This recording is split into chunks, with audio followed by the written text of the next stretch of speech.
Olá, seja bem-vindo ao meu canal. Eu sou Esther Gomes e esse é mais um resumo bíblico. Hoje nós vamos falar sobre o livro de Êxodo. Êxodo, que significa saída em massa. Ele é um livro que recebe este nome por causa da saída de Israel do Egito, que inclusive é o fato mais marcante de todo este livro. Na língua hebraica, o livro leva o nome de Agora, o que sugere que, na verdade, Êxodo seja uma continuação de Gênesis, né? Êxodo é uma profecia feita por José em seu leito de morte, lá em Gênesis 50, versículo 24 e 25. José fala para aqueles que o ouvem que haverá um tempo em que Deus vai tirá-los da terra do Egito e vai levá-los para a terra que mana leite e mel, né? A terra que foi prometida a Abraão. E José, crendo nessa promessa, ele fala para o povo: olha, quando vocês forem, levem os meus ossos. De uma certa forma, José queria entrar também nessa terra prometida, mesmo que fosse através dos seus ossos, né? O próprio Moisés se declara autor deste livro, lá em Êxodo 24:4, e a autoria de Moisés também é confirmada pela semelhança da escrita dos demais livros do Pentateuco, né? Além dos detalhes dos fatos narrados. Somente uma pessoa que viveu aqueles fatos poderia escrever daquela forma. Êxodo foi escrito provavelmente no Monte Nebo, pouco antes da morte de Moisés, após todo o fato ocorrido. E não como muitas pessoas pensam, Êxodo foi escrito em forma de diário. Não. Chegou um período da história em que o povo ele para ali em volta do Monte Nebo e Deus então começa a revelar para Moisés toda a história do Gênesis. Em seguida, Moisés escreve então o livro de Êxodo quando ele conta, né, toda a trajetória da vida do povo de Israel na saída dessa cidade. Engraçado que, Moisés, ele começa contando a sua própria história, né. Ele começa justificando primeiro o motivo pelo qual Deus e como Deus o chamou para ser o líder dessa nação, né, que levaria por aquele período de tempo o povo até a terra prometida. A vida de Moisés, ela se divide em 3 grandes ciclos de 40 anos cada um. Nos primeiros 40 anos, ele era o filho da filha de Faraó, e foi educado com toda a ciência do Antigo Egito, enquanto crescia na corte de Faraó e era educado como um nobre para liderar. Então, enquanto ele viveu ali na corte de Faraó, Moisés, ele foi educado para ser um líder, né, também. Talvez ele nunca alcançaria a função de Faraó, porque já existia ali uma dinastia e seus sucessores, mas Moisés ele foi criado como um príncipe, e todas as técnicas de liderança do Antigo Egito e toda a ciência do Antigo Egito, ele teve acesso. Então, esse foi o primeiro ciclo de 40 anos, né. Aos 40 anos, no entanto, ele decide abraçar o povo que era seu. Ele era hebreu, ele sabia disso, e Deus começa então a colocar no coração de Moisés amor por aquela nação, né. E como naturalmente acontece com as pessoas que amam algum povo, Moisés começa então a se ver ali, ver nele a possibilidade de libertação. E aí passeando ali pelo povo, né, no meio do Egito, ele presencia uma cena que deixa ele muito chateado, e ele acaba matando um egípcio que estava agredindo um hebreu. Ele pensava que ninguém tinha visto, né, no dia seguinte, ele presencia uma briga entre 2 hebreus, e aí ele vai, né, ser o conselheiro. E os hebreus olham para ele e falam assim: "Por que você vai nos matar como fez com o egípcio?". Então ele percebe que estava em perigo, mas tudo isso tinha um plano de Deus, né. E Moisés, para evitar que fosse morto, porque ele seria morto, ele foge então para o deserto de Midian. E aí essa é o segundo ciclo, né, esse é o segundo ciclo da vida de Moisés. Aos 40 anos, ele esteve numa espécie de autoexílio. E nesse autoexílio, ele conheceu Zípora, Jetro, conviveu com eles, teve seus filhos e viveu uma vida totalmente oposta daquilo que ele vivia no Egito. Ele não era mais o filho da filha de Faraó, ele não frequentava mais a corte real do Egito. Agora, ele era o genro de um velho pastor, né, e um sacerdote que vivia ali no deserto de Midian, e ele mesmo tinha que correr atrás do seu sustento, ele mesmo arrebanhava aquela os rebanhos do seu sogro, e ele teve que aprender a viver por 40 anos numa vida totalmente reclusa, simples, né, e familiar, coisa que ele não teria experimentado até então. Ele retornou para o Egito com 80 anos de idade, como um instrumento de Deus para libertar o povo.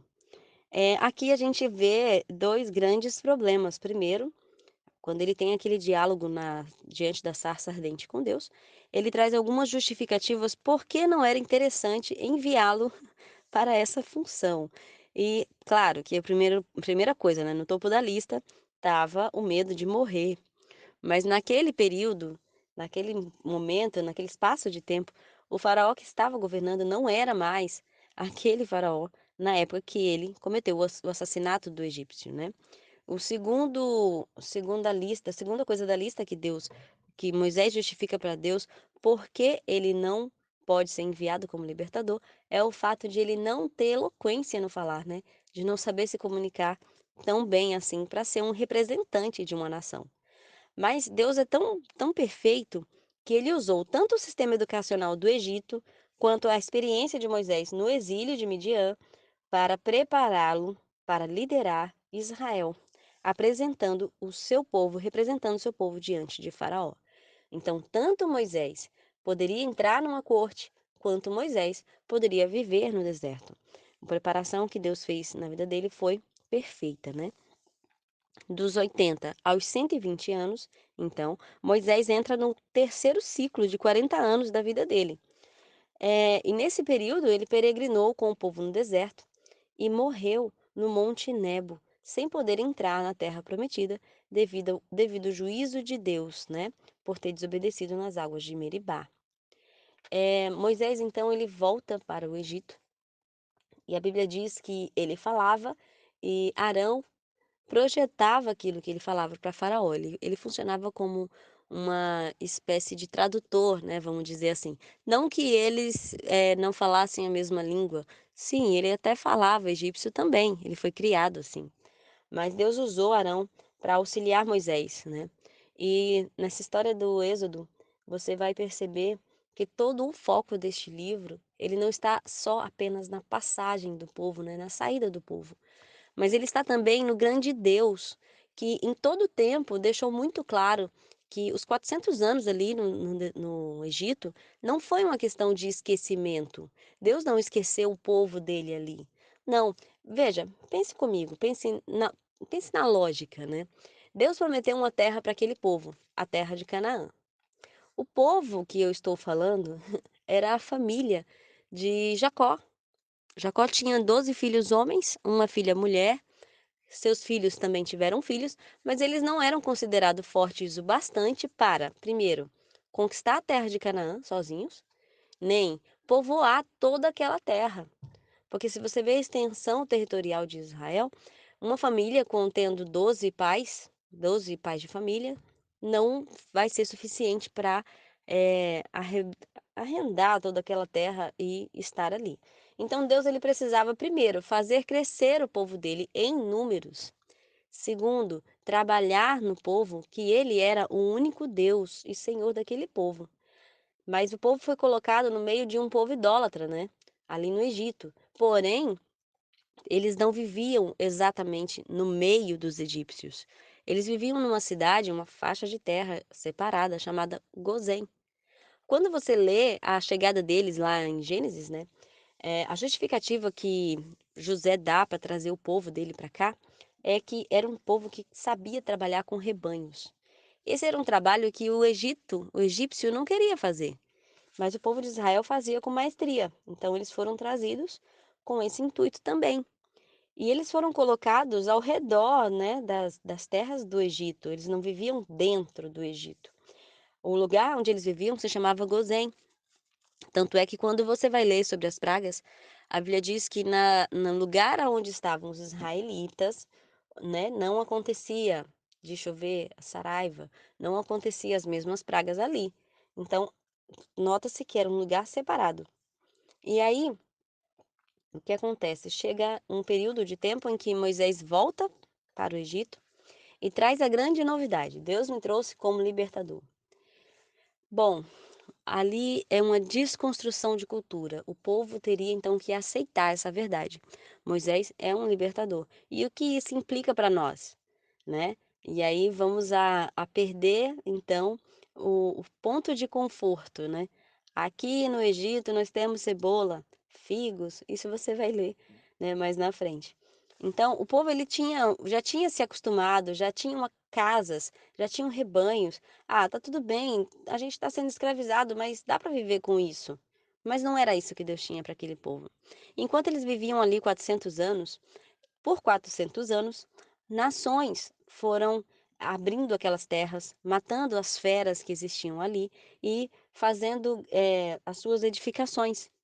De uma certa forma, Deus estava usando aquelas nações para edificar aquelas cidades para Israel. Ah, Esther, mas não há maldade nisso com relação à figura de Deus? Usar um povo para preparar uma terra para outro povo? Gente, lembra lá em Gênesis, quando Deus disse que o homem era a coroa da criação?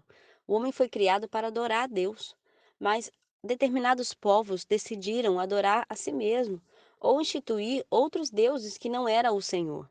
Então Deus ele agiu com justiça, né. Deus ele muitas vezes enviou mensagens para que esse povo voltasse para ele. A própria natureza é uma mensagem nítida, que Deus existe e precisa ser glorificado, mas o povo rejeitou.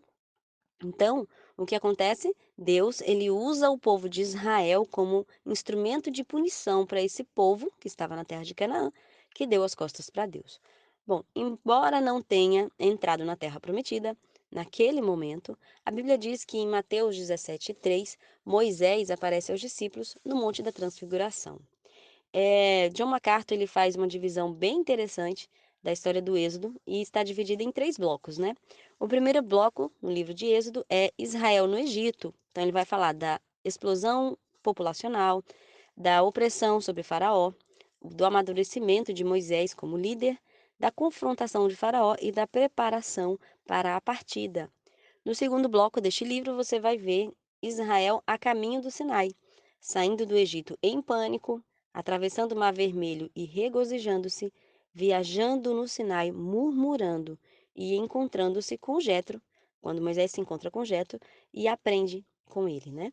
E o terceiro bloco, que John MacArthur aponta, é o Israel acampando no Sinai, recebendo as leis, recebendo o tabernáculo, né, as instruções sobre o tabernáculo, Deus falando sobre a espécie de culto que é aceitável para ele, falando também da perversão do culto que Moisés não, que o povo de Israel cometia, né, quando adorava outros deuses, e também a construção do tabernáculo. Bom, esse é o resumo de Êxodo. Eu convido você a permanecer conosco nesse canal, se inscreve, aperta a notificação aí, porque outros resumos virão. Eu aguardo você para o próximo resumo.